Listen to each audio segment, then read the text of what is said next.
coi.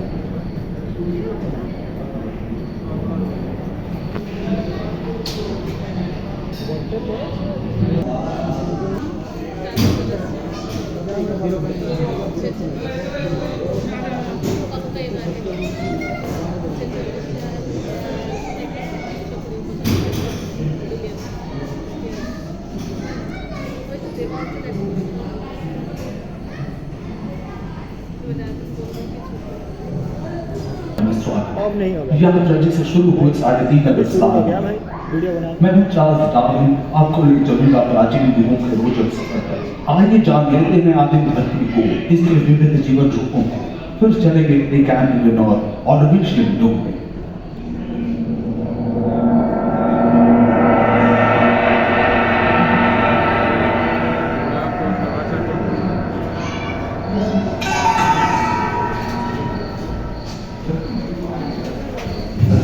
साफ नहीं है आज।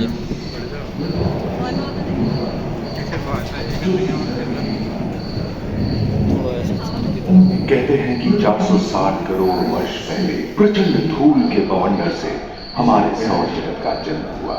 धीरे धीरे पृथ्वी शीतल होने लगी, बहुत सारे गैस बाहर निकलने लगे और पृथ्वी के चारों ओर वायुमंडल के रूप में छा गए। इन गैसों ने बिजली की कड़क और बादलों की गरज से मिलकर एमाइनो एसिड का निर्माण किया। प्राय 350 करोड़ वर्ष पहले प्रथम एक कोशिकीय जीव की रचना हुई। लगभग 280 करोड़ वर्ष पहले स्टोमैटोफाइट्स ने प्रकाश संश्लेषण के द्वारा वायुमंडल में ऑक्सीजन को रोक दिया। वायुमंडल में ऑक्सीजन के स्तर में निरंतर वृद्धि से 120 करोड़ वर्ष पहले एक से अधिक न्यूक्लियस वाले बहुकोशिकीय जीव का जन्म हुआ। इस क्रमिक विकास से प्लैंक्टन, जेलीफिश, स्टारफिश, सागर के किनारे वाले अंचल में पौधे फैलाने लगे। बहुत तेजी से विभिन्न प्रजातियों की मछलियां विकसित हुई। यहाँ जो विशाल मछली दिख रही है उसका नाम है टार्कोफास्टस।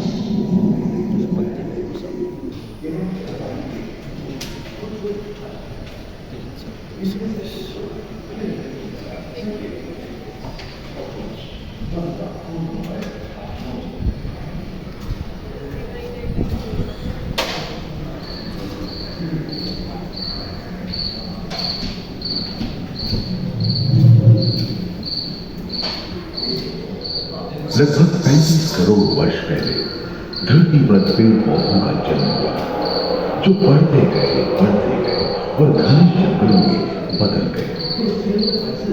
घूम, मकड़े, आदिम पंखहीन पतंग एवं एक्टियोस्टेगा जैसे उभयचर प्राणियों का आविर्भाव हुआ।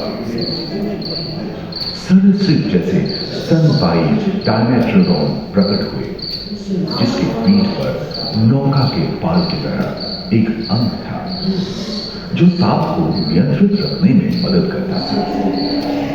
सरीसृप की तरह ही एक अन्य स्तनपायी प्राणी साइनोमेट्रस इन दिनों काफी प्रभावशाली हो उठा।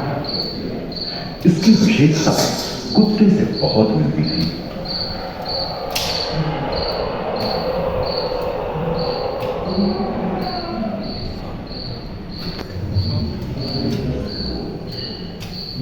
प्राय 1 मीटर तक पंख फैलाने में सक्षम डांस जैसा ड्रैगनफ्लाई, साथ ही दिलचिट्टे, बीटल एवं बिच्छू पृथ्वी के चारों ओर फैल गए थे।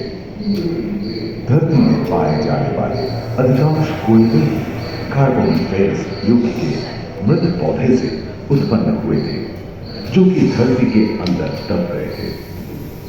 उन दिनों पृथ्वी के 1/3 हिस्से में एकमात्र महादेश था, जिसे पैंजिया कहा जाता था।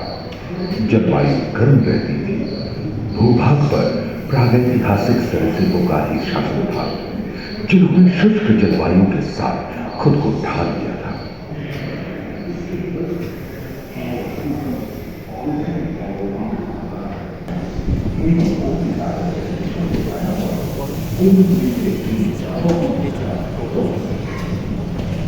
मीटर, कछुआ और मगरमच्छों का जन्म लगभग 22 करोड़ वर्ष पहले इस धरती पर हुआ।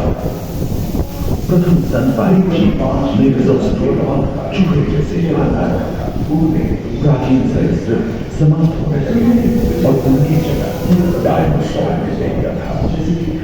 ये घटना प्राय 20 करोड़ वर्ष पहले घटी थी।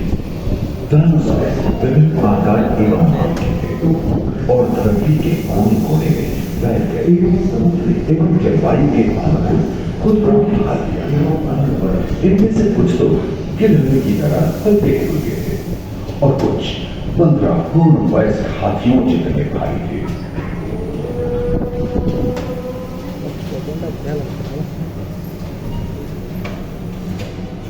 उनकी लंबाई जितनी थी और इनका वजन 75 टन था। समुद्र आकाश और सागर में छा गए थे। प्लियोसाउरस समुद्र में रहते थे। सबसे प्राचीन उड़न सरीसृप यूडीमोर्फोडॉन हवा में उड़ते थे। इन्हीं दिनों प्रथम पक्षी आर्कियोप्टेरॉक्स का स्वर्णिम युग रहा। जलवायु में नमी की मौजूदगी से पृथ्वी पेड़ पौधों से भर उठी थी।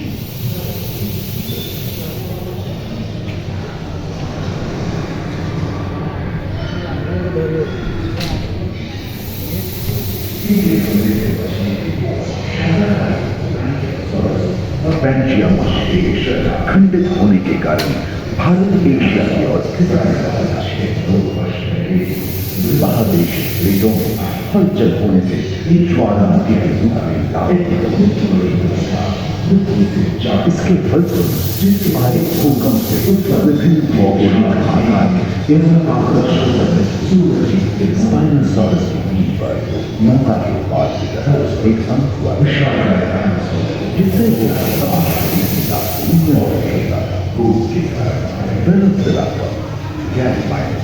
एवं ओली जाकर जैसे छोटे डायनासोर को ओलंपिक के 3 धावकों की तरह दौड़ सकते थे। पैरासॉरस और कोरिथोसॉरस के सिर पर कली होती थी। करीबन 5 मीटर लंबे पंख वाले चराई रही, परंतु नदियां सूखने लगी थी एवं जंगल कम होने लगे थे।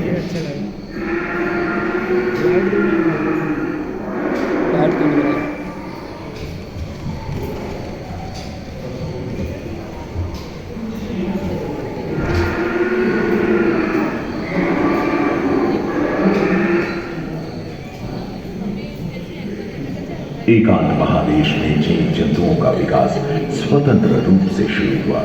सबसे पहले पुष्प वाले पौधे धरती पर विकसित हुए एवं परागण के लिए कीट पतंगों के साथ संपर्क स्थापित हुआ। वे तेजी से धरती पर बढ़ने लगे। इसी समय पहली बार धरती पर सांपों का जन्म हुआ। डायनासोर में सबसे भयंकर था टिरानोसॉरस रेक्स। भूस्थल पर इसका ही राज चलता था। यह प्राय 12 मीटर लंबा यानी 2 मंजिला मकान के आकार का था।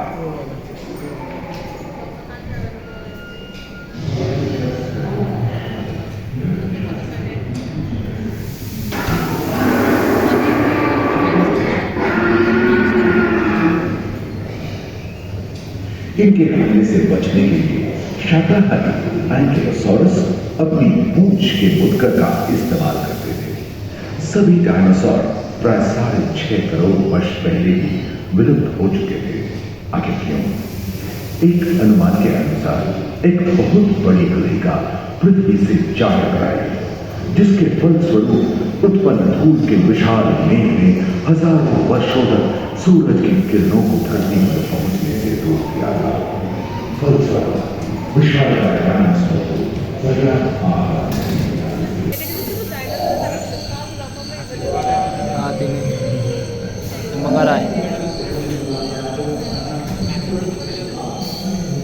डायनासोर के विलुप्त होने के बाद भूस्थल पर स्तनपायी प्राणियों का आधिपत्य शुरू हुआ। पर्याप्त मात्रा में आहार उपलब्ध होने के कारण छोटे छोटे स्तनपायी प्राणी बड़े आकार में बदलते गए।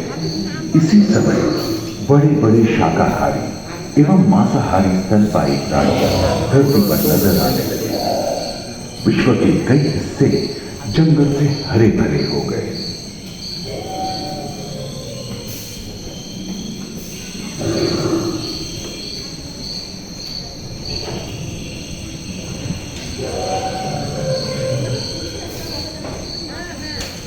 हाथी के पूर्वज डायनोथेरियम और घोड़े के पूर्वज यूहिपस की उत्पत्ति हुई, जो आज के हाथी और घोड़े में रूपांतरित हुए। लेमूर, टर्सियर जैसे प्राइमेट भी इसी युग में पैदा हुए। खोखली अस्थियों वाले आज के दिनों के पक्षी इन्हीं दिनों जन्मे थे।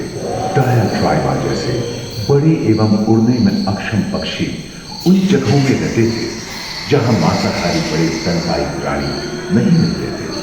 एक एवं मंजरों का जन्म लगभग 1 करोड़ वर्ष पहले हुआ था। इस समय की आदि मिलवे देख क्यों नहीं देखेंगे? राम राम कर रहा हूँ।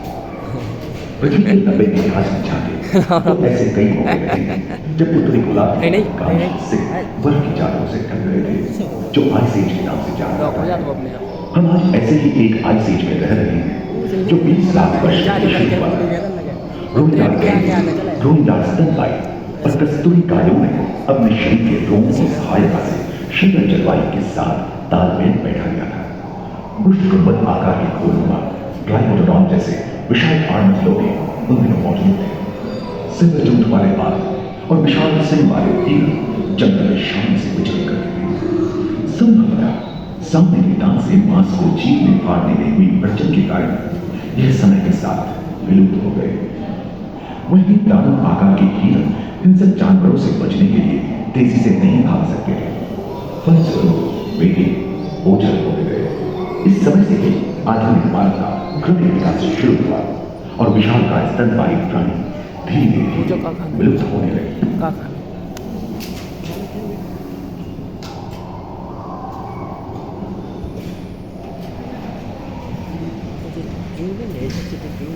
उम्मीद है कि आपको इस सफर में मजा आया होगा, जहां जीवन विकसित होकर लाखों अन्य रूपों में परिवर्तित होगा और विज्ञान और तकनीक